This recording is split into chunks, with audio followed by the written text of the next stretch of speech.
Hey, what's up guys? Happy Friday. If you're not excited about the weekend, then I don't know what's wrong with you. I'm excited about every fucking day. Alright guys, today I'm gonna be selfish. Today I'm gonna tell a story about myself. Yes. This was right after Cato had passed away. It had been a year already since he had, been murdered, and Valerie had moved on, obviously. She got with Junior, one of the twins. And, shit was unraveling for me here in Arizona. My drug addiction was really, really bad, and I had ran out of money. My friends were starting to, I guess, keep their distance. Valerie's been always really, really hard on me about using drugs, so she started, keeping her distance. And I did a lot of stupid shit. Let's get into this video.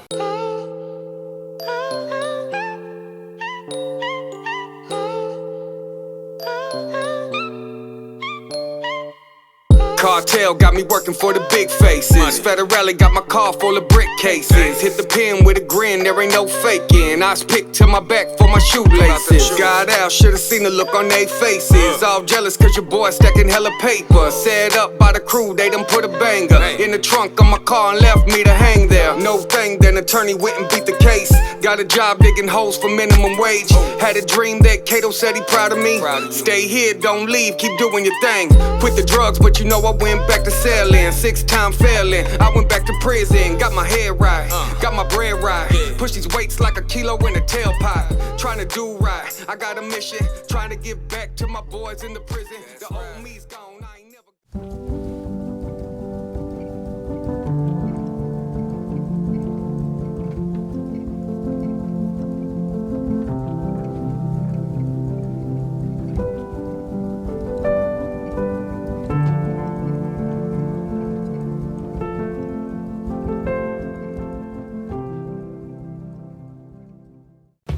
Hey, what's up guys? My name is JC. I am Wrong Strong. If you're new to my channel, make sure you subscribe, hit that bell so you don't miss nothing.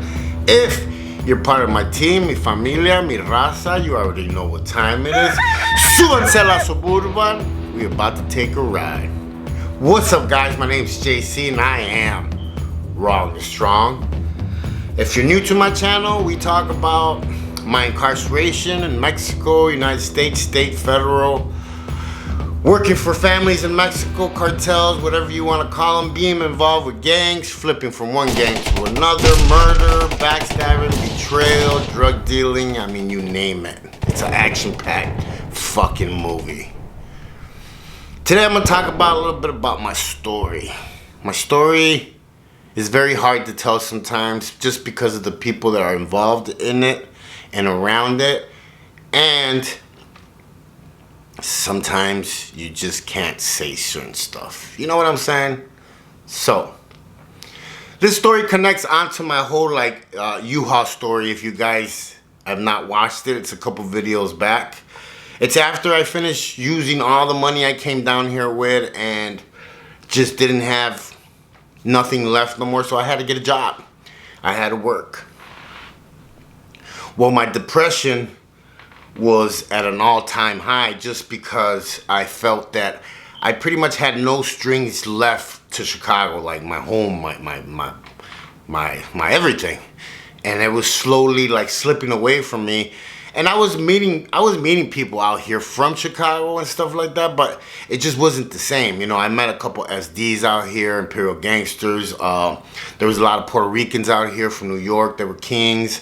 But it just wasn't the same, and I was slowly getting more and more depressed, and I was using more and more drugs.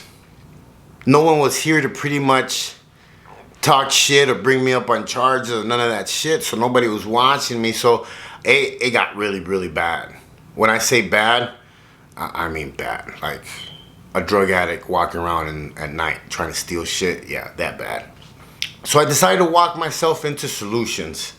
It is a rehab center here in Arizona. They actually just closed it not too long ago. There's Solutions 1 and Solutions 2, and I've been to both. I have no shame in my game, man, about trying to seek help and trying to get clean and sober, because let me tell you, man, my whole life changed when I sobered up. And it's just a must. It's a must for people that actually have a lot of mental issues and stuff like that, the drugs just makes it worse. So, you know, I walked myself in.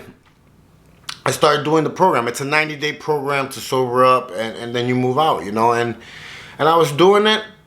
I was, you know, actually liking the program. I was doing the steps. I got me a sponsor. And 2 months into the program, Valerie calls me, and she says that she needs the house that I bought from Cato back because she's gonna, you know, give it to his sons.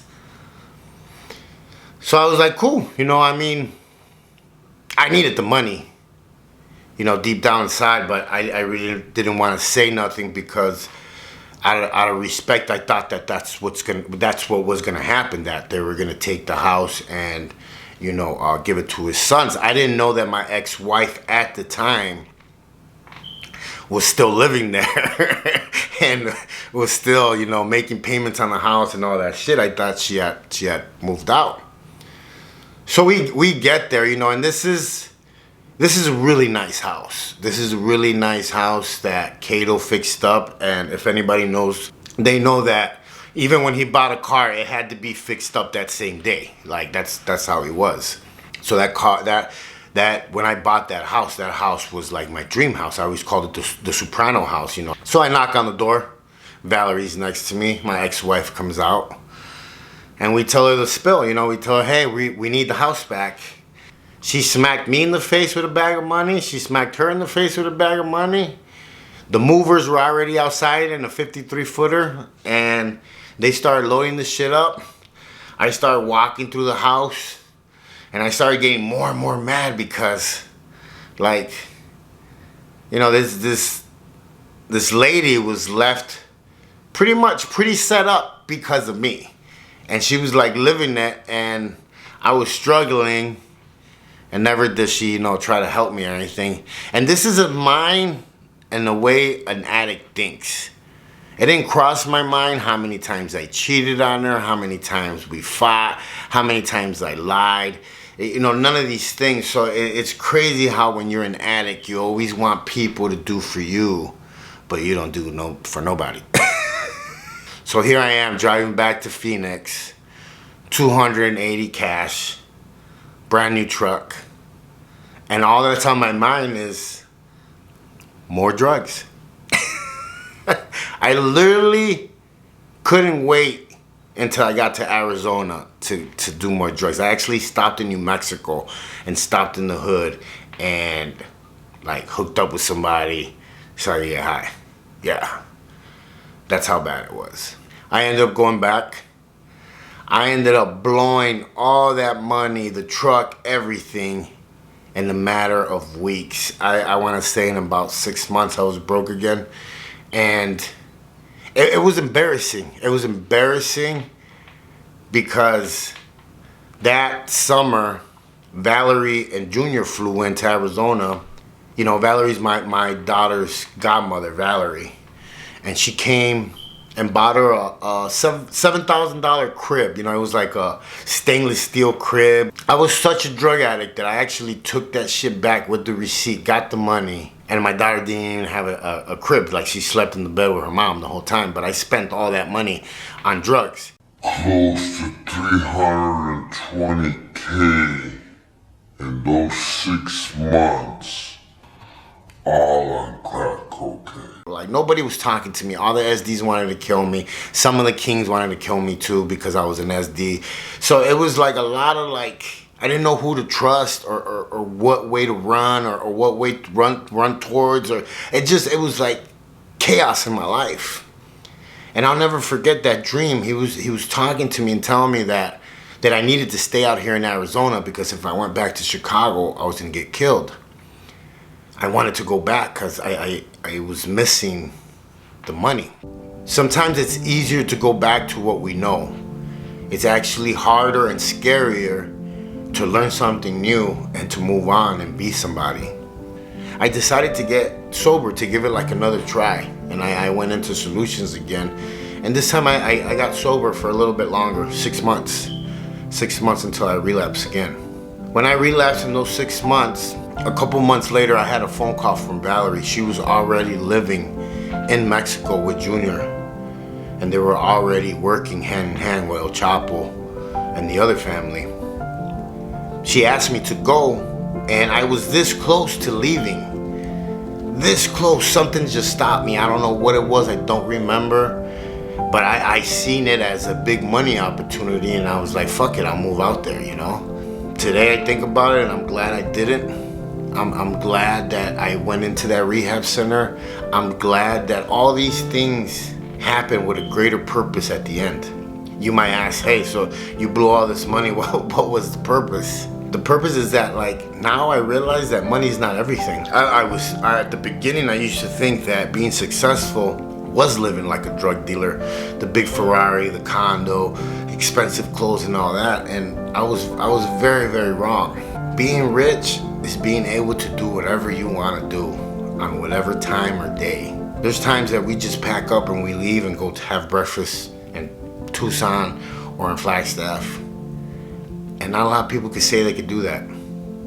Today I'm very, very blessed, but it's because I've taken the time to actually get better, sober up, and actually learn to make better decisions. It doesn't get easier, and it's not easy. You just get better, and you actually learn to slow down and listen to yourself, because sometimes the answer is right there. We just want to hear it from other people. Start loving yourself a little bit more and listening to yourself, and start doing something to better yourself every day, even if it's just something very, very small, like reading a page on a book, or going to a meeting, or just listening to somebody.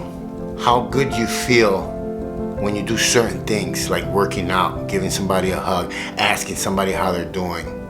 You'll be surprised how that inner spirit starts to grow.